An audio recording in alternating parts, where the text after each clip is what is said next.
윤석열 대통령이 연초부터 북한 무인기 침범 사건으로 난관에 봉착했습니다. 집권 2년차 안보 논란이 변수로 떠오른 가운데 야당은 내일 임시국회에서 긴급 질의를 이어갑니다. 관련 내용 두 분과 짚어보겠습니다. 이상권 대구 한의대 특임교수, 윤재관 더불어민주당 정책위 부의장 나오셨습니다. 어서 오시죠. 어서 오십시오. 안녕하십니까. 네. 북한 무인기의 영공 침범 당시에 대응 조치까지 1시간 반 이상이 걸렸다라는 게 드러나면서 군의 작전 실패 그리고 정보 분석 능력을 질타하는 목소리가 현재 높은 상황입니다. 군을 향해서 일전에 윤 대통령이 일침을 날리기도 했지만 문책성 인사에는 현재 신중한 모습인데요. 두 분은 지금 어떻게 이 부분 생각하고 계신지 어떤 고민을 과연 윤 대통령이 하고 있다고 보시는지 들어보겠습니다. 교수님부터 말씀해 주시죠. 아무래도 이제 윤 대통령께서는 그동안 대북 문제는 지난 문재인 정권하고는 또 다르게 네. 입장을 정리해 오신 분이기 때문에 좀 고민이 많으실 겁니다. 특히 이번 무인기 침공 이후로 우리 군의 모든 문제들이 종합적으로 이제 다 드러났다고 해도 과언이 아닐 정도인데 예. 이런 부분들 때문에 지금 현재 이제 전비태세 검열이라고 해서 조사를 벌이고 있는 중입니다. 그러다 보니까 지금 과연 그러면 이번 무인기 침공으로 인한 이런 여러 가지 종합적인 군의 문제들이 군의 지휘 체계 문제인지 아니면 군의 작전의 문제인지 무기의 문제인지 예. 뭐 여러 가지가 이제 곧 나올 텐데 그 결과가 나오게 되면 아무래도 이제 야당 쪽에서 주장하고 있는 군의 문책 문제라든지 이런 부분 이제 대통령도 결심을 하시게 될 겁니다.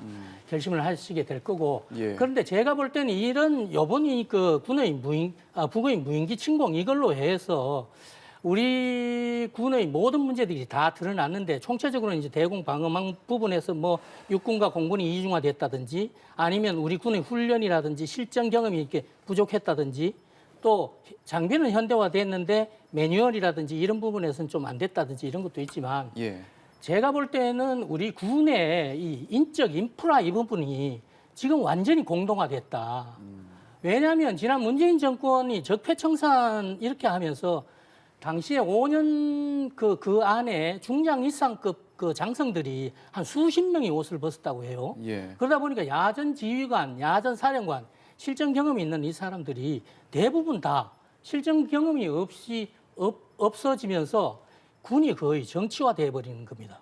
그러다 보니까 지금 현재 이제 군이 저렇게 약체화됐는데 윤 대통령 같은 경우는 이제 압도적인 그 북에 대한 대응이라든지 북의 도발에 대해서 그런 입장을 이야기를 하고 있는데 예. 이런 군이 지금 뒷받침을 못 하고 있어서 지금 걱정은 걱정입니다. 이런 부분들 때문에 윤 대통령도 상당히 고민을 하고 있지 않나 저는 이렇게 생각합니다. 네, 문책성 인사는 일단 기다려봐야 될 것 같고 군의 문제에 있어서는 인적 인프라의 부재다 이런 말씀 해주셨습니다. 어떻게 보십니까? 서울 항공이 뚫렸습니다. 비행 금지 구역마저도 뚫렸습니다. 예.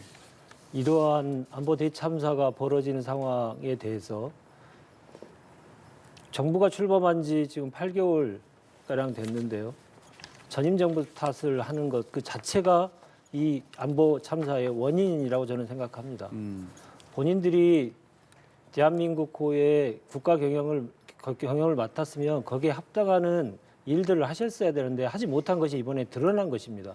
그러나 그것을 가지고 또 남탓하고 있습니다. 그것 자체가 문제의 원인이라고 생각을 합니다. 특히 이번에 말씀하셨던 1시간 반 후에 경비태세가 발령된 사실 그 자체는 예. 군이 얼마나 해이해져 있는 상황인지를 여실히 드러내고 있지 않습니까? 특히나 수도를 방해하고 있는 수방사의 합참이 북에서 무인기가 들어왔다, 침범했다 사실 자체를 통지하지 않았습니다. 예. 이렇게 관계기관 간에 이 군부대 간에 정보 교류도 제대로 안 돼 있는 게 이번에 드러난 것이거든요. 이것은 이태원 참사의 모습과 똑같습니다. 골든타임 때 행안부, 경찰, 소방이 각각의 영역에서 유기적으로 같이 협력해서 무엇인가를 해결해야 되는 상황. 참사의 피해를 점점 더 막아야 될 상황에서 다들 우왕좌왕하고 제대로 일을 못하지 않습니까? 그 모습과 지금 합참, 수방사, 1군단 모두가 정보 공유도 제대로 안 돼 있는 이런 안보 대참사의 원인이 밝혀진 거거든요. 근데 그걸 또 남 탓을 합니다.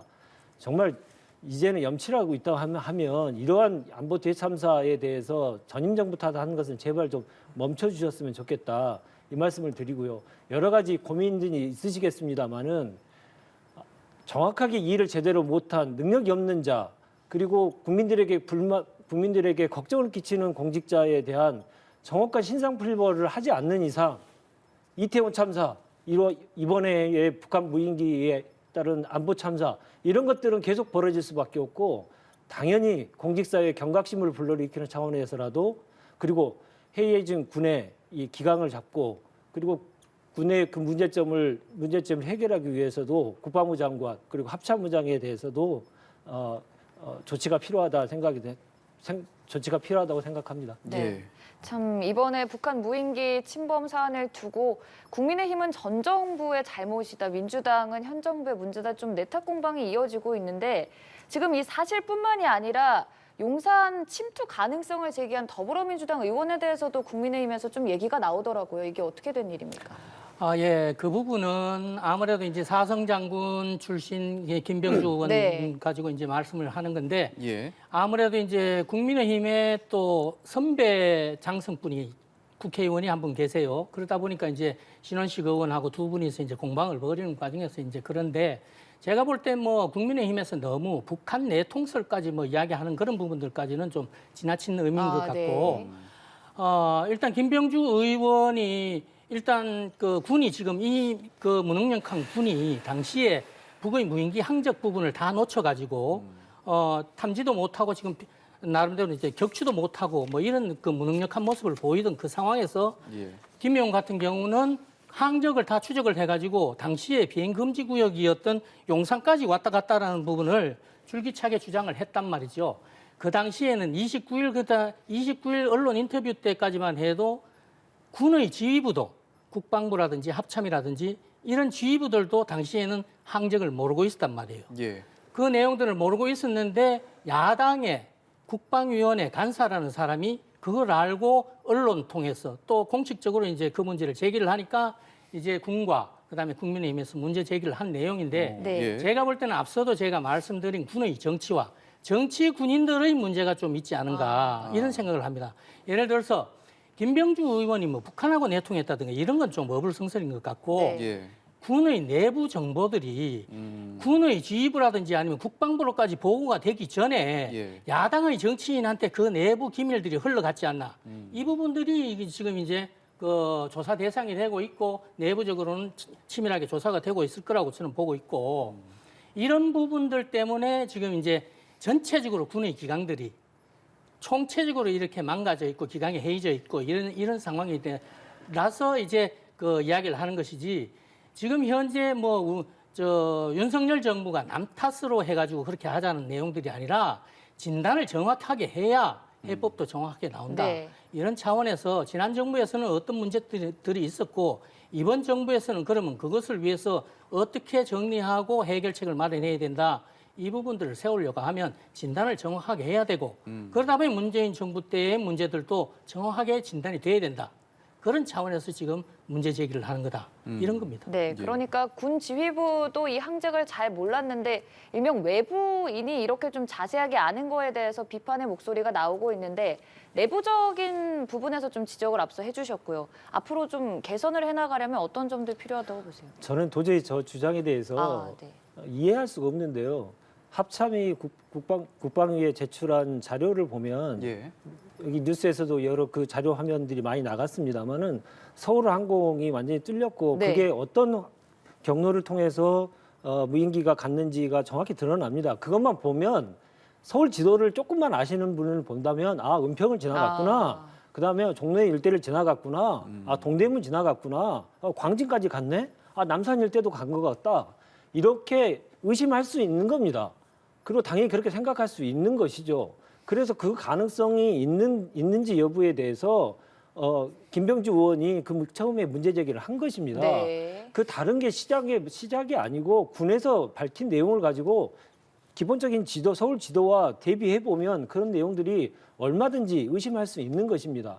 특히나 그 항로를 보면 비행 금지 구역, 용산 청사로부터 3.7km죠. 방역 3.7km인 비행 금지 구역까지 침범한 거 아닌가라고 하는 것들을 의심해 볼 수 있고, 그런 점검을 해야 되는 겁니다. 그런 문제 제기를 한 걸 가지고 아니 사실상 뭐 사람을 간첩을 만들어 버리지 않았습니까? 북과 내통한 거 아니냐?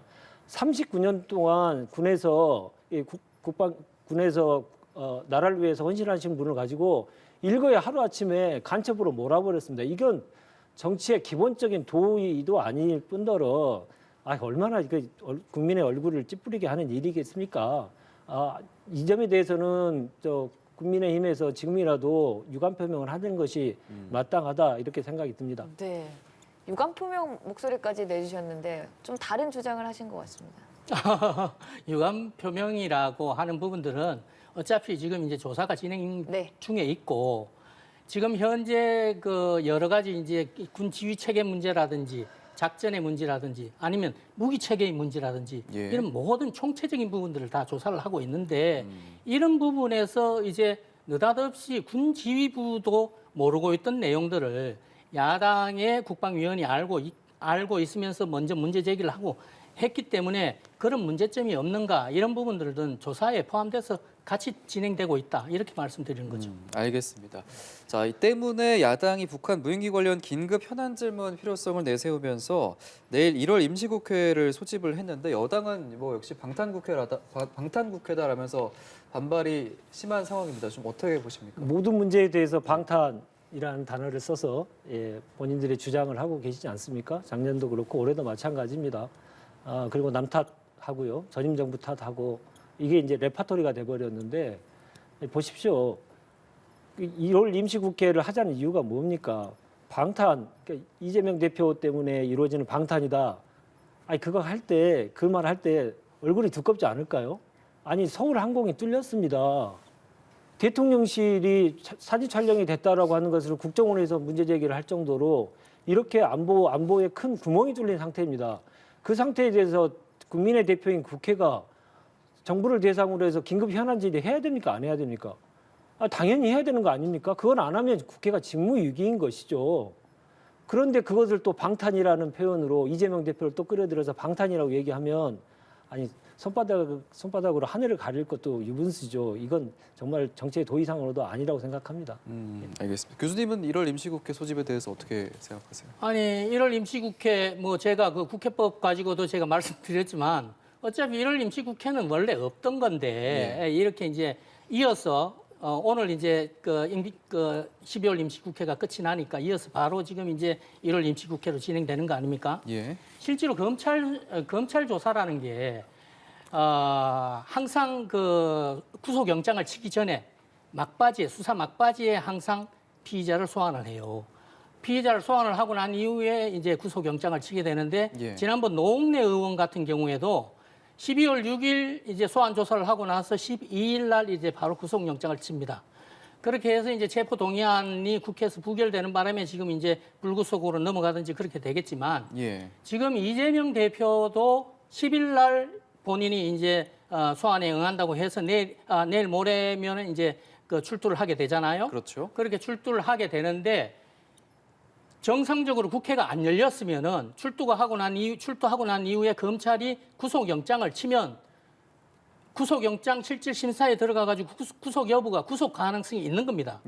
그때 만약에 1월 10일 그 이후에 국회가 안 열리고 있었다면 이재명 대표는 구속 가능성이 있는 거예요.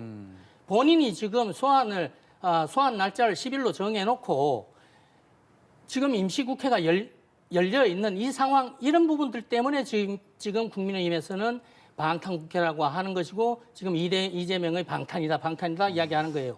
민주당 같은 경우는 지금 좀 상세하게 좀 아셔야 되는 부분들이 이재명 대표의 사법 리스크 때문에 검수완박법을 무리하게 추진을 했습니다. 문재인 정부 임기 일주일을 남겨놓고 국회를 통과시키고 국무회의 통과시키고 바로 전날 공표를 하고 그러고 나서 이재명 대표가 대선 끝나고 나서 바로 국회의원이 되고 당대표가 되고 그리고 당대표가 기소가 돼도 당대표직을 유지하도록 당헌까지 고칩니다. 그리고 지금 또 그렇게 방탄을 거듭하다가 지금 임시국회를 지금 178일 거의 187일인가 178일인가 하는 정도로 하루도 안 쉬고 지금 국회를 열고 있는데 이걸 방탄이 아니라고 하면 누굴 방탄이라고 하겠습니까? 네. 예. 혹시 덧붙여주시? 예. 국회법을 정확하게 말씀드리겠습니다. 국회법은 계속 1월 임시국회는 아예 없다 이렇게 얘기하시는데 명백한 사실이 아니고요. 국회법은 정기국회 9월달 열리는 정기국회 외에 2월, 4월, 6월은 자동 개의가 되도록 되어 있고요. 나머지 기간에 대해서는 3분의 1 이상의 의원이 동의를 하게 되면 언제든지 회기를 열 수 있도록 조치가 되어 있습니다. 그래서 1월 국회는 열 것인지 말 것인지는 정치권이 판단할 문제이지 법적으로 되니 안 되니를 가지고 얘기하시는 것은 그건 팩트가 아니다라고 하는 것을 분명히 말씀드리고요. 방탄은 실제 방탄은 민주당이 하는 것이 아니고 지금 국민의힘이 하고 있는 거 아닙니까?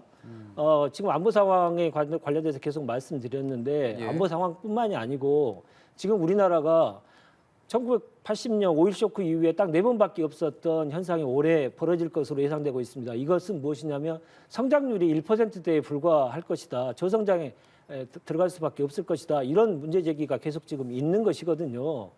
그런 상황에서 민생을 돌보는 일이 국회에서 한다는 거 하는 것을 국회의원이 거부하는 것이 말이 됩니까? 그리고 또 하나 정말 얘기 드리고 싶은 것은 정부 조직법이라든가 여러 법들을 정부가 제출해가지고 빨리 통과시켜달라고 하지 않습니까? 근데 왜 국회를 안 엽니까? 본인들이 요구하는 법을 통과시키기 위해서라도 국회가 열어야 되는데 열지도 않고 어떻게 빨리 통과해달라고 말을 합니까? 실제로 지금 1월 국회에 대한 방탄은 민주당이 아니고 국민의힘에서 지금 안보 무능을 덮기 위한 방책으로 좀 쓰고 있다 이렇게 말씀드리고 싶습니다. 네. 예. 야당의 입장이 이렇다 보니 일단 민주당 단독으로 제출했고 오는 9일 당장 내일에 임시국회가 열릴 예정입니다. 두 분이 짚어주시기도 했지만 임시국회 때 북한 무인기 그리고 이재명 대표에 대한 얘기 많이 들려올 것으로 보이는데요. 공교롭게도 임시국회 소집 다음 날인 10일에 이재명 대표 검찰 소환을 받게 됩니다. 좀 공개로 이루어질까요? 네, 당당하게 임하겠다라고 얘기를 하셨기 때문에 네. 당연히 일명 포토라인이죠. 네. 포토라인에서 얘기를 하지 않으실까라는 예상을 해봅니다. 예. 지금 앞서 말씀드렸던 임시국회를 내일부터 열고 그리고 10일 날은 검찰 소환에 당당히 응하고 이게 그동안 줄기차게 얘기해왔던 국민의힘에서 주장한 내용이 일맥상통한 거 아닙니까? 국회는 민생에 전념하고 이재명 대표는 수사에도 정확히 당당히 나서라. 이게 그동안 계속 얘기해왔던 국민의힘의 목소리 아닙니까? 그러한 상황임에도 불구하고 그거에 대해서 방탄이다, 뭐 여러 가지 수식어를 가지고 또 공격을 하는데요. 이제 좀 진정하시고 윤석열 정부의 국정 목표가 이재명 구속 수사입니까? 민생을 돌보는 것이 국정의 목표인 것이고 지금 안보 상황을 정확하게 재점검해서 국민들이 불안하지 않도록 하는 것이 국정 목표가 돼야 되는 것이지 모든 것이 이재명 대표 구속 수사 그거 하나만 바라보고 모든 것을 거기에 맞춰서 결정하는 것은 온당한 일이 아니다. 다시 한번 지적하고 싶습니다. 네, 예. 말씀대로라면 제1야당 대표가 검찰의 포토라인 앞에 서게 되는 건데요. 그렇죠. 이제 제1야당 대표가 포토라인 앞에 서는 게 우리 앵커님은 대개 대단한 일이신 것 같은데 제1야당 대표들이 직접적으로 이렇게 검찰 출두했던 사람들도 많고 네. 실제로 우상호 의원 같은 경우는 구속 사유가 안 된다, 나라가 뒤집어질 거다, 이런 식으로까지도 이야기를 하던데 예. 나라가 뒤집어질 일도 없고 직전에는 현직 대통령 같은 경우도 탄핵을 당해가지고 구속까지 됐는데 제1야당 대표가 과거에 자기가 저지른 범죄 가지고 검찰한테 범죄 혐의 때문에 소환이 되고 그걸로 만약에 구속이 된다고 하면 당연히 구속이 돼야 되는 거죠. 그거는 제1야당이 아니라 일반인들 다 사법 시스템에 따라 가지고 다 그렇게 되는 건데 예. 그 특별하게 그렇게 큰 일이 될 만한 것도 없는 것이고 그렇습니다. 저는 그 정도로 이야기하죠. 알겠습니다. 네. 자, 그리고 이 대표가 소환 조사일을 민주당의 신년 기자회견보다 하루 앞당겨서 잡은 거는 어떤 전략이라고 봐야 될까요? 아무래도 지금 본인은 예. 여러 가지 지금 이벤트성으로 지금 하려고 하는 것 같아요. 이벤트성으로. 그런데 본인은 무슨 당당하게 검찰 출두를 하겠다, 소환에 응하겠다 이렇게 이야기를 하는데 제가 볼 때는 신변 안전, 방탄국회 열어놓고 검찰에 출두를 하면서 그걸 보고 당당하다고 이야기하는 것 그것도 말이 안 맞는 이야기고요. 그다음에 이재명 대표 같은 경우는 지금 우리 윤재관 교수 같은 경우는 뭐 이재명 대표를 상당히 지지를 하는 것 같으신데 민주당 내부에서도 비명계라든지 그다음에 또 친명계 내부에서도 정성호 의원 같은 친명계 좌장이라는 사람도 당하고 이재명 의원 개인 비리하고는 철저히 분리해야 된다. 이런 부분들로 지금 비명계나 당내 대부분의 의원들의 분위기가 지금 그쪽으로 가고 있어요. 가고 있기 때문에 지금 요번에 저는 이재명 대표가 소환에 응한 것도 이렇게 계속 소환에 거부를 하면서 방탄국회나 아니면 이재명 리스크를 계속 끌고 갈 자신이 없기 때문에 이번에 소환에 응한다고 생각을 하는 것이지 본인이 뭐 어떻게 본인의 범죄 혐의에 대해서 자신이 있거나 당당해서 나간다고 하는 거는 그냥 겉으로 거의 좀 요란하게 소리를 내는 뭐 같은 그런 정도로 제가 보고 있는 것이지 본인이 당당할 일 저는 전혀 없다고 생각하고 있습니다. 네, 이재명 대표 관련 수사 얘기할 때 나오는 게 항상 이건 것 같아요. 당 대표이긴 하지만 뭐 개인의 문제가 당의 문제가 될 수 있느냐 이 부분인 것 같아요. 예. 그 지리한 공박과 관련돼서 좀 새해가 됐는데도 불구하고 똑같은 얘기를 계속 반복하시는 거에 대해서 저 역시도 좀 자괴감을 느낍니다. 일을 해야죠. 정치권이 일을 해야 됩니다. 일하자는 국회를 만드는데 또 다시 되돌림표를 대서 또 수사에 관련된 문제를 가지고 또 얘기하고 그거 자체가 대한민국에 뭐가 도움이 되는지 정말 묻지 않을 수가 없습니다. 지금 정확한 1월 임시국회와 관련된 상황을 보더라도 개최 여부에 대한 상황을 보시면 일하자는 야당과 일 안 하겠다는 여당이 지금 대립하고 있는 구도 아닙니까? 새해부터는 일을 하셔야죠. 예. 일을 정확히 하셔야 됩니다. 정말 올해는 정말 제일 중요한 것이 아니 이대로 경기가 그냥 장기 침체로 갈 것이냐 아니면 위기를 극복하고 새로운 도약을 할 것이냐의 기로에 놓여 있는 해입니다. 첫 해 새해 벽두부터 그러한 우리가 이 경기 침체를 어떻게 극복할 것인가 지금의 안보 상황에서 변화하고 있는 국제 질서 속에서 대한민국의 평화는 어떻게 지킬 것인가 이런 문제 가지고 서로 간에 논쟁을 하고 서로 의견들을 내야죠. 다시 또 이재명 대표 얘기를 가지고 모든 것에 대해서 이재명 대표 방탄 얘기만 계속 하시는 것은 국가를 운영하겠다고 책임 있는 정부 여당의 모습이 전혀 아니다라는 걸 다시 한번 말씀드리고 예. 여당이 민생을 돌보지 않고 용산의 정치적인 경험만 계속 하게 되는 경우는 좀 그만 봤으면 좋겠다 이렇게 말씀드리고 싶습니다. 네, 참 이 민주당 내 기류를 두고 두 분이 좀 엇갈린 말씀을 해주셨는데 그렇다면 일단 높게 점쳐지는 거는 1월 셋째 주쯤에 이재명 대표가 신년 회견을 할 것이라고 하는데 어떤 메시지들을 내놓을까요? 메시지와 관련돼서는 제일 번째는 민생인 거죠. 민생과 관련돼 현재 지금 계속적으로 이루어지고 있는 고물가 그리고 생활물가, 생필물 물가도 계속 좀 오르고 있고 물가 문제가 매우 좀 중요한 상황이고 특히나 또 이자 폭탄 그리고 지금 유류비 인하가 축소되면서 또 유류비까지 계속 기름가까지 오르고 있지 않습니까? 이러한 민생의 문제들이 현직한 민생의 문제들을 어떻게 제1야당의 대표로서 그 문제에 대해서 대안을 낼 것인지 이런 문제들에 많이 초점을 맞춰질 거라고 예상하고 있습니다. 네. 알겠습니다. 그리고 최근에 이제 민주당에 복당했던 박지원 전 국가정보원장이 단일 대우를 강조를 했는데 그만큼 지금 당내에서는 좀 우려의 목소리도 좀 나오고 있는 것 같아요. 민주당에서 여러 의견들이 나오는 것이 너무나 온당한 일이고요. 예. 그게 정상적인 겁니다. 그래서 여러 의견들이 나오는 것을 가지고 민주당 내에서도 저렇게 문제 제기를 많이 하고 있는데 이렇게 하면서 공격하는 여당을 보면 여당은 그냥 모든 것이 단일 대우로 해가지고 윤심만 바라보는 전당대회 하면서 국민들이 얼마나 지금 눈살을 찌푸리게 하고 있지 않습니까? 그런 모습과 대비되면 정당한 민주정당의 모습을 좀 보여주고 있다 이렇게 말씀을 좀 드리고 싶고요. 단일 대우와 관련돼서는 야당에 대한 무리한 수사, 전 정부에 대한 무리한 수사 이런 수사들이 전방위적으로 계속 이루어지고 있고 그것이 부당한 내용으로 그리고 국가의 공권력이 모든 공권력이 전 정부와 이재명 대표를 향하고 있는 이러한 문제점에 대한 문제 제기인 것이고 그것이 대한민국의 민주주의를 후퇴시키고 말살시킬 수 있는 문제라고 보기 때문에 예. 더욱더 민주당은 단일 대우로 그 문제에 대해서 계속 대응해 왔다 이렇게 말씀드리고 싶습니다. 예, 알겠습니다. 자, 여야 간 공방 얘기해봤고 이번에는 국민의힘 전당대회 얘기로 좀 넘어가 보겠습니다. 이제 2달 앞으로 남았는데 주자들이 지금 선거 명당 잡기에 분주하다고 하는데 이게 어떤 얘기인가요?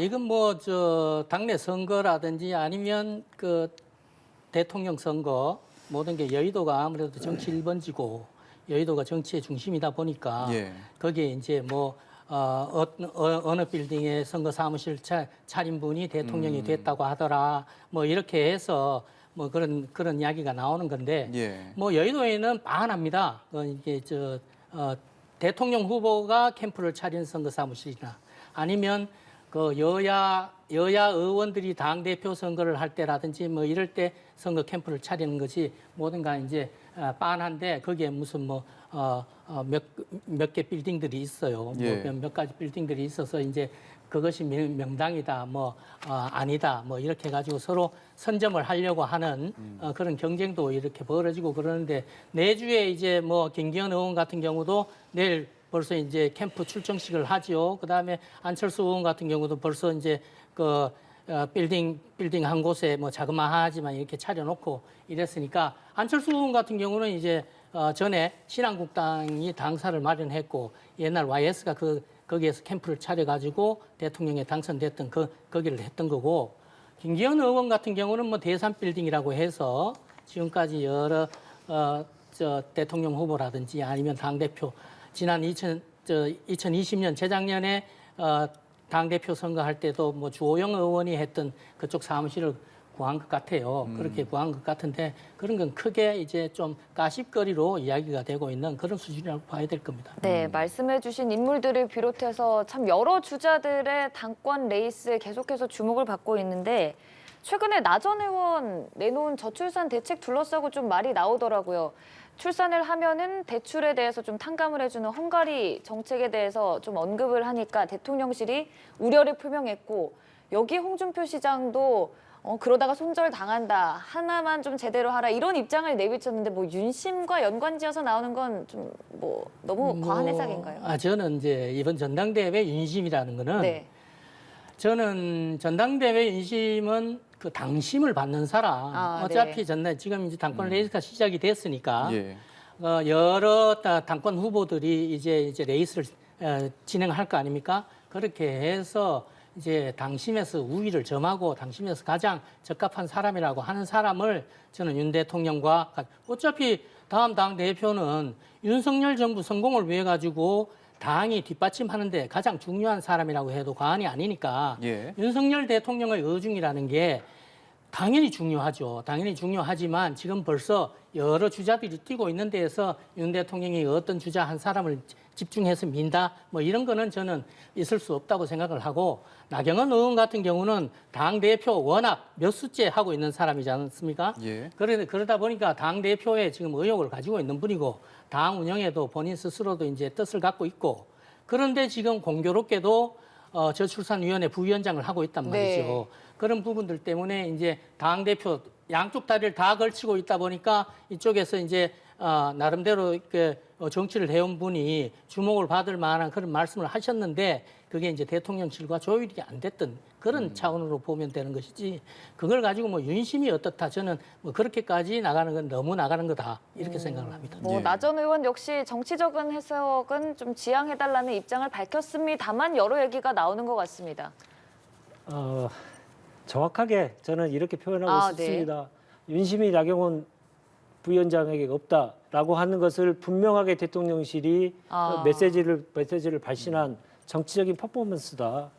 저는 이렇게 분명하게 말씀드리고 싶습니다. 예. 아니 저희들도 다 청와대 근무해봤고 정부에 참여해가지고 일을 해봤지 않습니까? 정부 내에서 어떻게 대통령을 모시는 사회수석이 저출산 부위원장의 발표 내용을 가지고 저렇게 대놓고 반박을 하는 경우가 본 적이 있으십니까? 그러니까 입장의 차이, 그 견해의 차이, 정책 방향에 대한 견해의 차이면 수면 아래에서 의견들이 조율이 되겠죠. 그리고 그것을 그게 문제가 혹 된다 하더라도 간접적인 방식으로 그거에 관련된 얘기들을 하겠죠. 이렇게 대놓고 사회수석이 나와가지고 브리핑을 해서 그건 절대 안 된다라고 얘기하는 것은 무엇이겠습니까? 대통령실, 특히 윤심이 나경원 의원에게 전혀 없다라고 하는 것들을 당에게 메시지를 전달한 것이다. 이렇게 해석할 수밖에 없는 것이죠. 대통령실의 선거 개입은 그 여당의 지금 선거 개입이 좀 계속 이어지고 있는 것 같습니다. 첫 번째, 유승민 전 의원이 당대표가 되지 않도록 하기 위해서 룰 변경과 관련돼서도 대통령실의 입김이 많이 작용했다라고 하는 것은 삼척동자도 다 아는 사실이고요. 이번은 아예 당심 1위인 나경원 저출산 부위원장에 관련돼 가지고 출마를 사실상 하지 말라는 메시지를 던지고 이건 명백한 선거 개입이 아닌가라는 생각이 듭니다. 네, 예. 대통령실이 우려까지 표명했을 정도라면은 이거는 윤심이 나 전 의원을 좀 배척한 것이다라는 해석을 내주셨는데요. 아니 저는 그것보다도 대통령실의 사회수석이 직접 브리핑을 했지 않습니까? 네. 직접 브리핑을 했는데 그 부분을 알고 보니까 윤 대통령이 직접 지시를 했다고 그래요. 그렇게 하라고. 네. 그러니까 이제 저출산 부분에 대해서는 윤석열 정부의 정책이 있는 겁니다.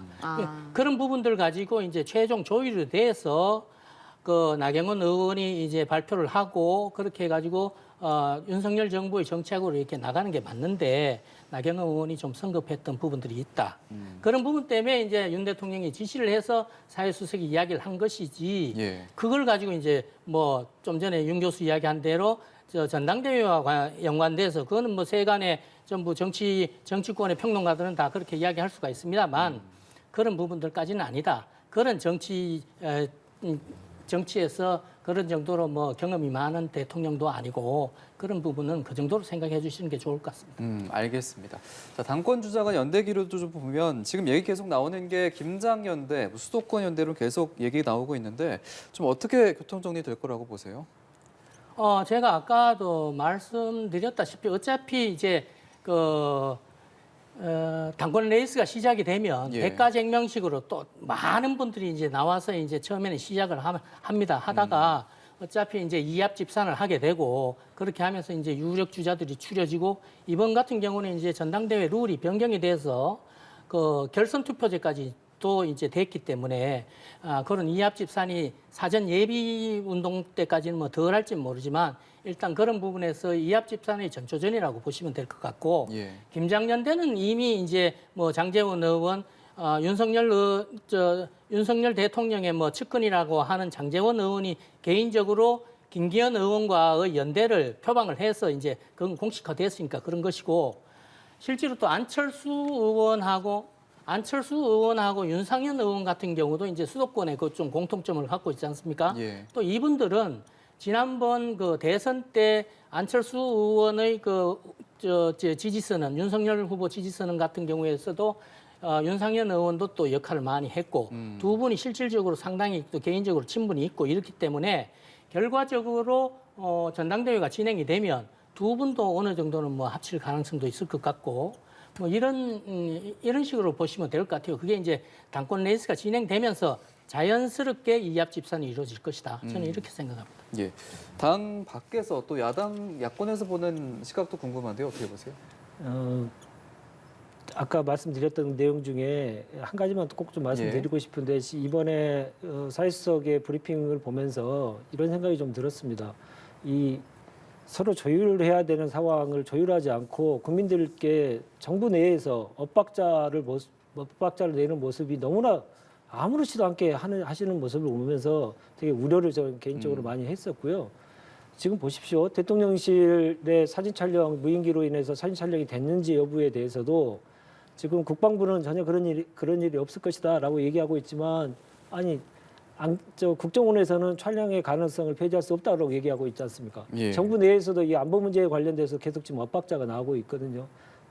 최근에는 또 대통령의 신년 기자회견 이후에 한미 간에 핵 문제에 관련된 엇박자가 있는 거 아니냐 또 그런 문제까지 거론됐지 않습니까? 새해 벽두부터 모든 문제에 대해서 이렇게 원만하고 윤기롭게 문제가 해결되는 게 아니고 자꾸 이렇게 엇박자들이 노출되고 있는 것이거든요. 이거는 매우 국정 운영에 안 좋은 시그널입니다. 그러한 차원에서 이번에 그 사회수석의 브리핑은 매우 중요한 문제로 바라봐야 된다 이렇게 말씀드리고요. 제가 속하지 않는 정당의 전당대회 관련돼서 제가 너무 혹평을 하는 것은 적절하지 않는데 한 가지만 꼭 말씀드리고 싶은데 예. 제일 중요한 게 무슨 김장전 된지 3월 달이면 다 쉬느니 뭐 이런 얘기를 하시는데 야당과 협치를 통해서 어떻게 국가를 제대로 운영할 것이냐 이런 문제에 대해서는 아무도 얘기하지 않고 있지 않습니까? 대통령 신년사에서도 협치 문제가 나오지 않았습니다. 또 지금 대통령 신선사 그리고 전당대회 과정 속에서 나오지 않는 것은 한반도 평화를 어떻게 이룰 것이냐. 지금의 군사적인 그 대립 구도가 계속적으로 점증되고 있는 것들을 어떻게 해소할 것이냐. 이러한 노선과 관련돼서 집권 여당의 당권 주자라고 하면 그런 내용들에 대해서 자기 주장을 하고 서로 간에 논쟁하고 하는 모습을 봐야 되는 게 국민의 요구 아니겠습니까? 예. 그런 모습은 전혀 보이지 않고 이합집산과 관련된 내용만 계속 보이는 것은 국민 한 사람으로서 매우 유감스럽다 말씀드리지 않을 수 없습니다. 네, 알겠습니다. 오늘 말씀 여기서 마무리 짓도록 하고요. 지금까지 윤재관 더불어민주당 정책위 부의장, 이상곤 대구한의대 특임교수와 함께했습니다. 고맙습니다. 고맙습니다. 감사합니다.